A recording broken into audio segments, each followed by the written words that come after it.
In November 2018, John Chow, a U.S. missionary, landed on North Sentinel Island. It's home to one of the few indigenous groups that have remained almost completely isolated from the rest of the world. They've achieved that level of seclusion by attacking anyone who dares to step foot on their island. Chow was chased away with bows and arrows 2 times. He recklessly tried a 3rd attempt to enter the forbidden territory. Others have barely survived these attacks. But did Chow's luck finally run out this time around? How to Survive presents the North Sentinel Island. North Sentinel Island is located in the Bay of Bengal. It's one of the Andaman Islands, and despite its tropical beaches, much of the region remains a mystery. Much of this has to do with it being under India's jurisdiction and laws making it a restricted area off limits to the general public. More than a century ago, the British colonized some of the Andaman Island. The takeover was extremely violent and even introduced diseases such as syphilis. The fear of the same catastrophic fate as their neighbors might be one of the reasons for the Sentinelese people's hostility towards outsiders. Few people have successfully made contact with the Sentinelese and walked away safe and sound to tell the tale. We're about to show you some of the most notorious stories.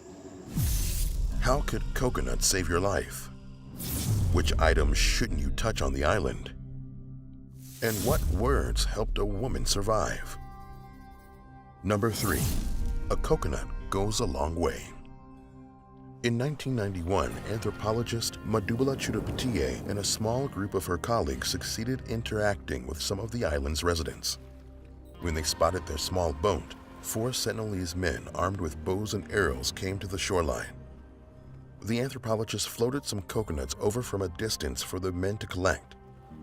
The exchange went on for a few hours until a younger man raised his bow, but stopped after Chudapatiye spoke using tribal words she had learned on other islands. With this level of trust established, the group came back shortly after for a second visit. On this trip, some of the Sentinelese even climbed on board, helping themselves to an entire bag of coconuts. But things went south when a researcher tried to take an ornament that one of the men was wearing. The disrespectful act was met with anger and the man brought out his knife, making it clear it was time for the team to leave. Luckily, no one was hurt. Number 2. Hospitality ran out. T.N. Pandit served as a regional head of India's Ministry of Tribal Affairs starting in the 1960s. Over several decades, he visited North Sentinel several times as part of expeditions without incident, until one situation when he encountered 24 islanders at the beach. One aimed his bow at the anthropologist, but a woman prevented him from firing at Pandit.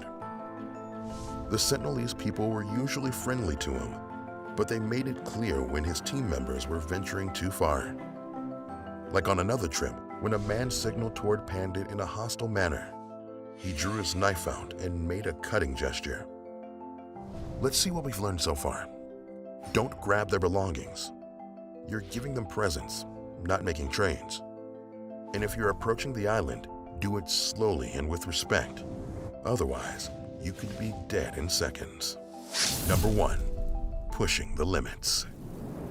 Let's go back to John Chow's story.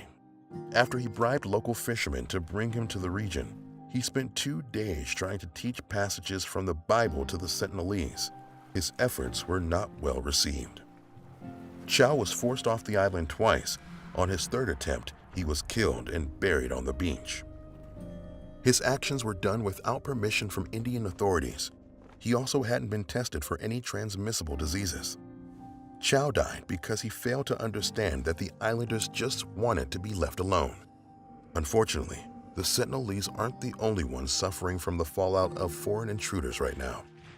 Ukrainian civilians keep demonstrating their strength in fighting off the Russian invasion.